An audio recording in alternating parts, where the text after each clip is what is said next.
Persona 1. Revelations Persona. There was a Persona 1?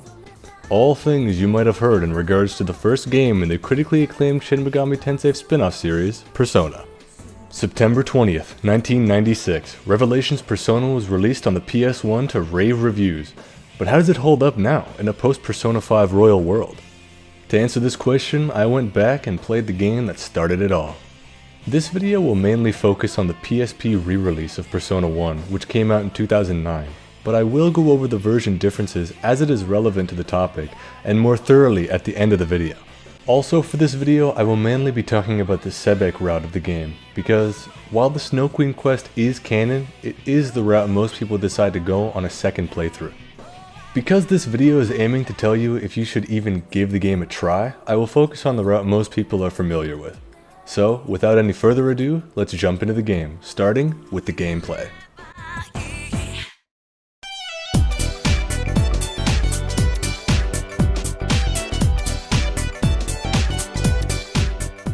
The most noticeable difference between this game and the later Personas is the gameplay loop. There is no longer a time limit to developing skills, relationships, and completing quests. The whole dating and life simulator wasn't an aspect of the series yet. It's played more like a traditional JRPG where you and your party go from location to location and solve a grand conflict. Exploration is done via the overworld, much more akin to the earlier Shin Megami Tensei games with a character indicator moving around a large map with several areas to explore. If you couldn't tell already, this game is played in a drastically different fashion than Persona 3 through 5. I appreciate this aspect. It puts into perspective the journey you're taking as you actually take the time to move around the city opposed to fast traveling to designated areas. Overworld exploration doesn't get tangible rewards much though, but the additional conversations you can have with your party members is always a great time to read. More on that later. Dungeon crawling. It was a staple in early SMT games and it was carried over to the first Persona game as well. The system worked back then, and it works now. There's just something inherently fun about running through hostile areas, clearing a path, and filling out a map. There aren't really that many puzzles to solve throughout the game's dungeons, so it's just a straightforward get where you need to go, with straying off the path often being rewarded with nice loot and conversations with NPCs and party members. While exploring around the city and dungeons, you will come across random encounters. Also something changed in later Personas. In said encounters, your party members are placed on a grid that, depending on their position, will allow your party members to perform certain actions. Melee and gun attacks are all effective at certain parts of the grid in relation to your opponent's position, while magic can generally be used at any location. Melee in the front, gun and magic near the back. Pretty easy to understand, right? You can change the party's grid orientation at any time in the pause menu, and you will have to because the game automatically places every party member in some random location. You'll also have to change up your party's grid orientation depending on what personas they have equipped. You can also save multiple versions of the grid just in case you want to swap out your playstyle. Persona 1 includes the damage type system akin to the other personas like fire, ice, and even gravity, but also has weapon type damage like sword, two-handed, spear, axe, whip, and fist, which adds a little additional layer of depth to the combat. Leveling up in this game is also more akin to Shin Megami Tensei than the later Persona games, with players deciding their stat allocations, allowing for more specialized builds. Each stat increases several different things, but the rate in which they do so differs between them.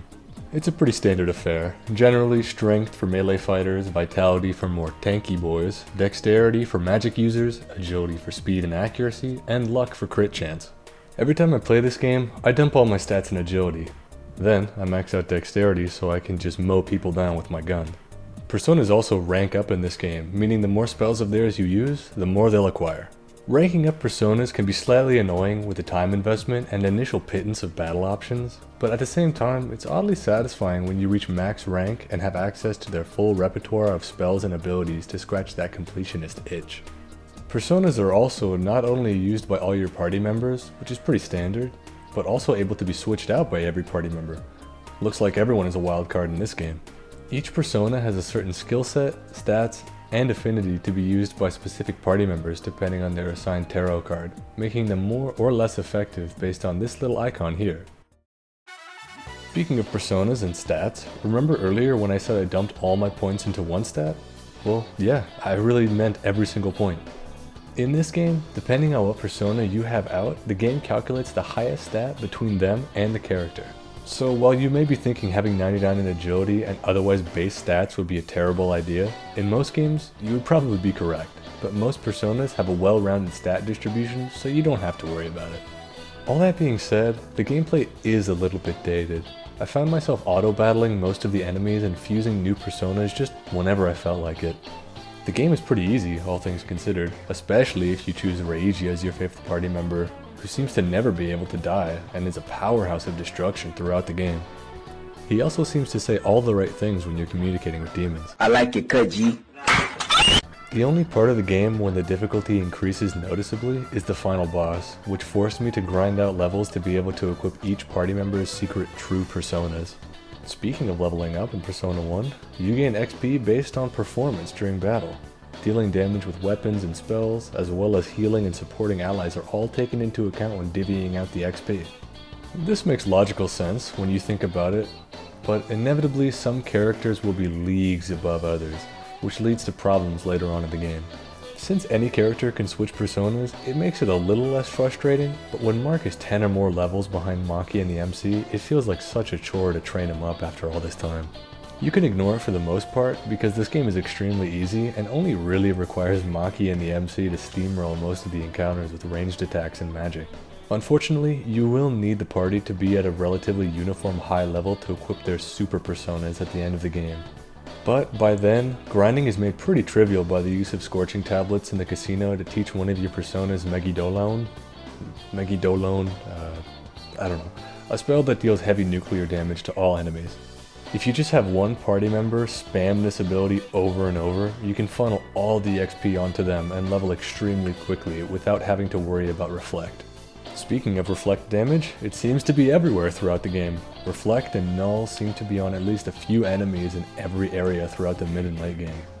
This makes most fights that are already sometimes a slog to get through even more tedious, as you will have to get out of your auto battle and change all your actions to avoid using the specific element, melee, or gun depending on the enemy. Assuming you didn't take heavy damage from Reflect, or if you weren't paying attention and have some party members die, and don't even think about using the run command, for me at least, it never worked. Memorizing the weaknesses of the enemies is less important than memorizing the nulls and reflects of them, though, as I said before, this game is rather easy, and there is no one more mechanic like there is in the later Persona games or press turn system. It may seem like I hate the gameplay of Persona 1, but oddly enough, I find it pretty charming in an older game clunkiness kind of way. I have no nostalgia for this game, as I first played it not too long ago at the time of this recording, though I do have a soft spot for older games experimenting with new gameplay mechanics, and this is very different from the older SMC games.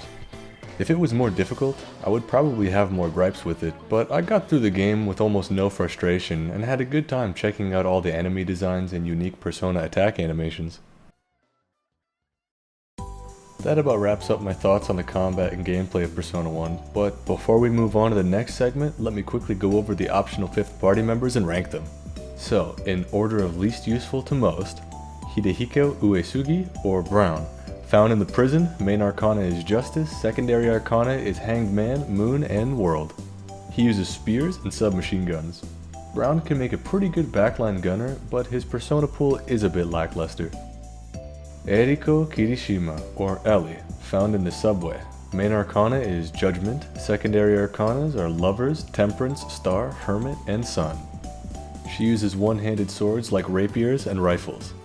Ellie makes a great frontline attacker as well as a backliner, and while her persona pool is a little bit limited, if you're going for a gunner or mage MC, she shares the same one-handed sword specialization, so the ones you find along your adventure can go to her. Yuka Ayase, found in the abandoned factory. Main arcana is Magician, secondary arcana is Lovers, Hermit, Hanged Man, Temperance, Star, and Sun. She uses whips and handguns.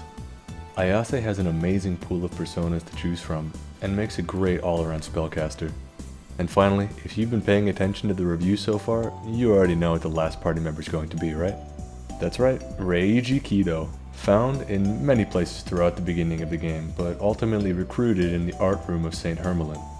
Major Arcana is Death and Devil. Secondary Arcana is Strength, Hanged Man, Tower, Moon, and World. He uses fist weapons and assault rifles.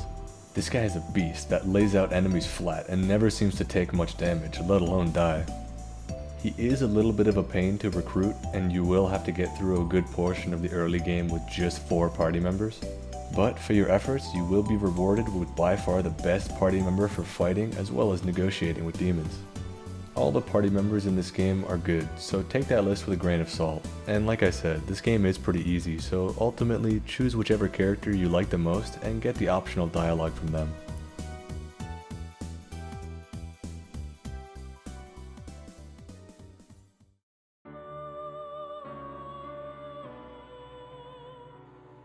With all that out of the way, let's get into the story of this game. If you're anything like me, this is the reason you go back to the earlier games in a franchise. Seeing where it all started narratively can give you a better perspective on the direction of a series. And let me tell you now, if you couldn't already tell, this game is not like the later ones at all narratively. I will be going pretty in-depth with the first few hours of this game, and then go into less detail with the later story beats. It all starts at Hermelin High, where you play as, Boy with Earring. In a dark classroom with your friends, you play the Persona game. After performing the ritual, you and your friends see the ghost of a little girl begging for help and are subsequently shocked unconscious. After chasing a golden butterfly through an M.C. Escher painting, you meet your friend and mine, Philemon. Philemon originates from Carl Jung's writings and is an entity that dwells within the realm of the unconscious, guiding those in dreams to their destiny. If the name Philemon sounds familiar to you, it's because he is the Velvet Room attendant Igor's master. Philemon is impressed with your ability to remember yourself in this dream realm and explains personas to you, the power to summon the selves within you, metaphorically referred to as masks. Now, fast forwarding a little bit, because if I went over an entire story synopsis, we might be here all day with the way I write scripts. The party recovers and goes to visit their hospitalized friend Maki. After an uncomfortable conversation with the girl, who has been bedridden for a year now. She screams in pain and must be attended to by the doctors. While waiting for her to recover, the world shifts and demons attack the hospital. Forced to fight for their lives, the party awakens to their personas. Also, Mark just so happened to have brought an axe to the hospital. With the intro out of the way, it's already obvious to see that this is very different from the later Persona games. You and your party are not exactly chosen per se, you just happen to be at the right place at the right time to receive these incredible powers. After escaping the hospital and some exploring, the party meets Maki Sonomura's injured mother in a shrine. She reveals her involvement in the development of a reality-altering device with the Sebek company that may have caused this whole demon invasion mess. The gang brings her to Hermelin High as it's the next best thing to the destroyed hospital. After seeing to the woman's safety, you are sent by the remaining staff of the school to meet some of your classmates down the hall near a destroyed wall, and after affirming your intentions to go trash Sebek, out comes a cheerful, completely healthy Maki Sonomura, very much different from the one you saw in the hospital. She doesn't seem to remember the events of the hospital, and shows an unusual ignorance of the world. She doesn't even know what a police station is. After some confusion from everyone there, she forces her way into your party and shows you she is also a Persona user. You now have your work cut out for you, as you must find out the truth behind Sebek and bring them to justice, as well as uncover the mystery of Maki's miraculous recovery and what seems like memory loss. These were amazing hooks, and I could not put the game down after the mysteries were shown to me. You're always traveling in search of answers for these questions, and no time goes wasted as every party member is in agreement as to their goal, though their motivations might differ throughout the game. You also have dialogue choices throughout the game, and these are very much important for unlocking content later on, so make sure to think before you pick a choice.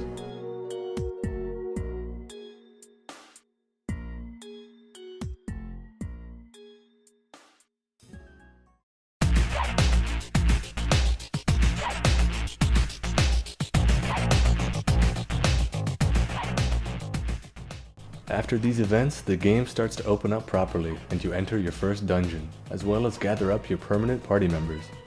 In this game, the Jungian psychology of personas is brought up a lot more.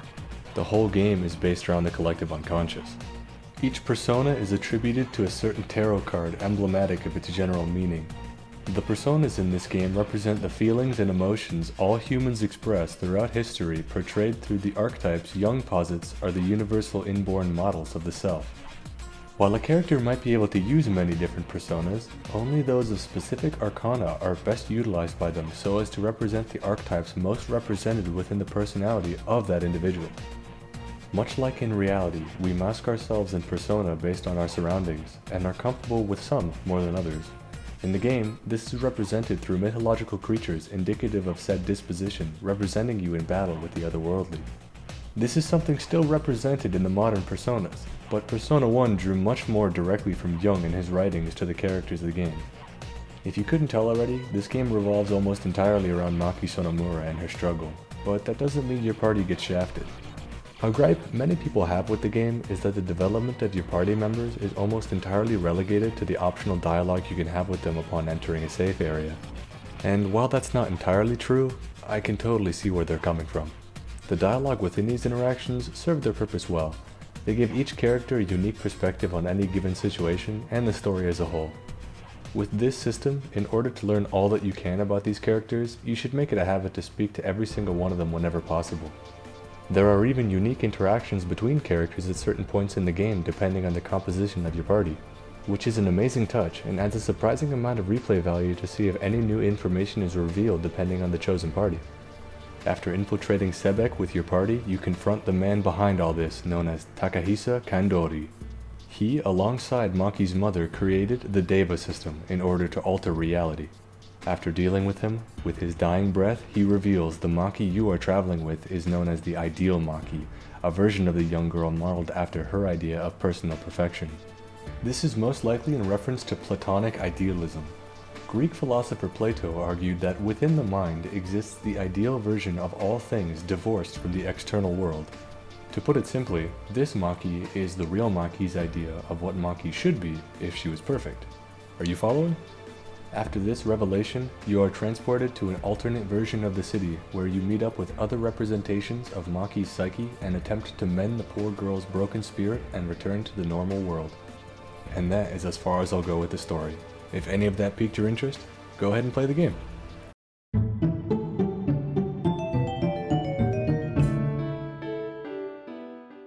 All the footage from this video was taken from the PSP release of the game. Not just because it was the easiest to record, but because I think it's the best version.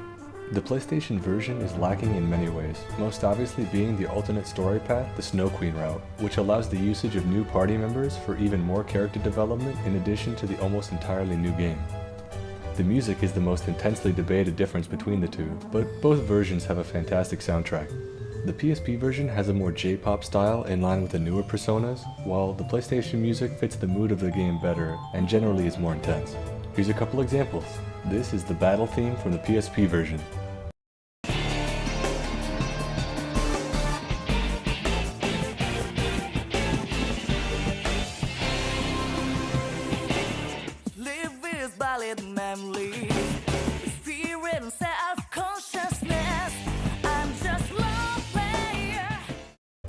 And here's the battle theme from the PlayStation version.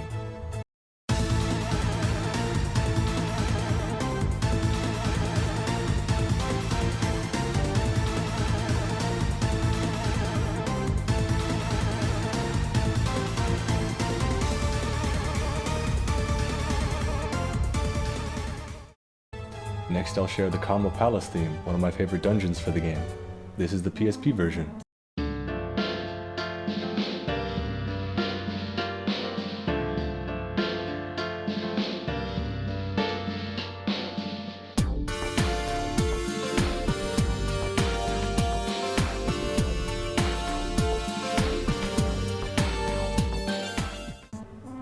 And here is the PlayStation version. Let's go!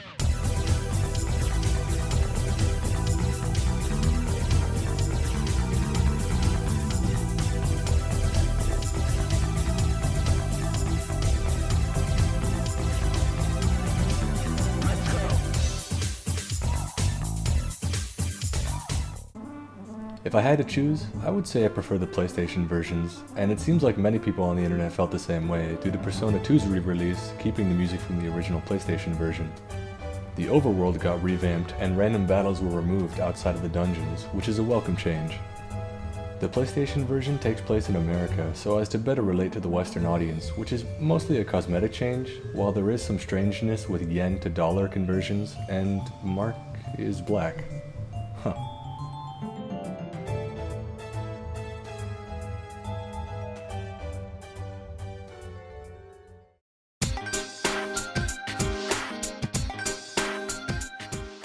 I love the themes Persona 1 is going for, with the representation of the self manifesting into tangible power and the importance of accepting oneself, flaws and all. Complex themes are explored in this game, and while obviously barred by the technology of the time, it is clear to see the passion poured into the development of it. The writing of the characters is believable, with the banter between party members and the interactions with the world showing each individual's quirks and personalities. The intro to the game may be slow, as is normal for many JRPGs, but if you stick with this game, it will give you an incredibly worthwhile experience. With all that being said, I think I answered the question from the video title. A resounding yes. Thanks for watching the video. It was a long time coming. I've wanted to talk about the original Persona for a while. You almost never hear about this game, and info about it is surprisingly hard to come by, aside from Wikipedia and the random GameFAQ forum posts I found. I like this game, but I've had more than enough of it during the making of this video. So leave a like if you enjoyed, subscribe if you really enjoyed, and I'll see you in the next Tony For You. Have a good one.